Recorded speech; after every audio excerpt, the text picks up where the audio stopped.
రామ్ చరణ్ గారు నటిస్తున్న 'పెద్ది' సినిమా నుంచి 'చికిరి' సాంగ్ అయితే రిలీజ్ అయింది. కానీ ఈ సాంగ్‌కి అనుకున్నంత రేంజ్‌లో అయితే రెస్పాన్స్ రాలేదు. రామ్ చరణ్ గారు, బుజ్జి గారు కాంబోలో అది కూడా పైగా విలేజ్ బ్యాక్‌డ్రాప్‌లో వస్తున్న సినిమా కాబట్టి అందరూ కూడా మాక్సిమం రంగస్థలం రేంజ్ సాంగ్సే ఎక్స్‌పెక్ట్ చేస్తున్నారు. కానీ ఈ సాంగ్ మాత్రం అనుకున్నంత రేంజ్‌లో సక్సెస్ అవ్వలేదని ఫ్యాన్స్ కొద్దిగా నిరాశ చెందుతున్నారు. ఈ సాంగ్‌కి మాత్రం రామ్ చరణ్ గారు హిట్ సాంగ్స్‌కి వచ్చినంత వ్యూస్ అయితే రాలేదు. ఆ స్థాయి క్రేజ్ కూడా రావట్లేదు.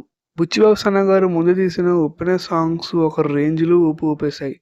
అలాంటిది ఇప్పుడు 'పెద్ది' సినిమాలో మెలోడీ కింగ్ అయిన ఏఆర్ రెహమాన్ రంగంలోకి దించారు బుచ్చిబాబు గారు. కాబట్టి ఆ సాంగ్స్ పవర్‌ఫుల్‌గా ఉంటాయని అందరూ అనుకుంటున్నారు. కానీ 'చికిరి' సాంగ్ మాత్రం చాలామంది ఫ్యాన్స్‌ని కొద్దిగా డిసప్పాయింట్ చేసిందనే చెప్పాలి. ఎందుకంటే ఈ పాట అటు మెలోడీ ఫ్యాన్స్‌కి గానీ, ఇటు ఫ్యాన్సీ ఆడియన్స్‌కి గానీ ఆకట్టుకోలేకపోయింది. కొంతమంది మాత్రం అసలు వినసొంపుగా లేదని భావిస్తున్నారు. మరికొంతమంది వినడానికి బానే ఉంది గదా అని కామెంట్లు చేస్తున్నారు. రాబోయే సాంగ్స్ అయినా ఇంకా బాగుండాలని ఫ్యాన్స్ కోరుకుంటున్నారు.